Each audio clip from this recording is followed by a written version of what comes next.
If you can get an introduction to logic and a decisive takedown of the most obvious false prophet in history, all in about 2 minutes, that is time well spent, am I right? Prepare for shock and awe. One of the most basic argument forms in logic is modus ponens. Modus ponens is the logical form, if A, then B, A, therefore B. So, if Fido is a dog, then Fido is a mammal. Fido is a dog, therefore Fido is a mammal. Good so far? Awesome. Now let's see how this works in action. In Surah 69, verses 44 to 46 of the Quran, Allah declares, "And if he, Muhammad, had fabricated against us some of the sayings, we would certainly have seized him by the right hand, then we would certainly have cut off his aorta."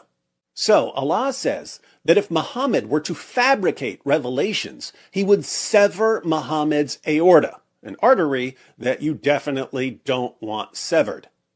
But Muhammad confesses in the History of At-Tabari, Volume 6, page 111, "I have fabricated things against God and have imputed to him words which he has not spoken." So, Muhammad did fabricate verses. He admitted it.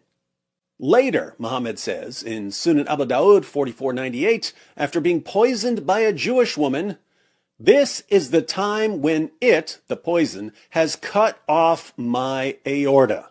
His aorta was severed. Putting all of this together, if Muhammad fabricated verses, then Allah would sever his aorta. True premise because Allah says it in the Quran. Muhammad did fabricate verses. True premise because Muhammad admitted it. Therefore, Allah severed Muhammad's aorta. True conclusion because it follows from our two premises via modus ponens.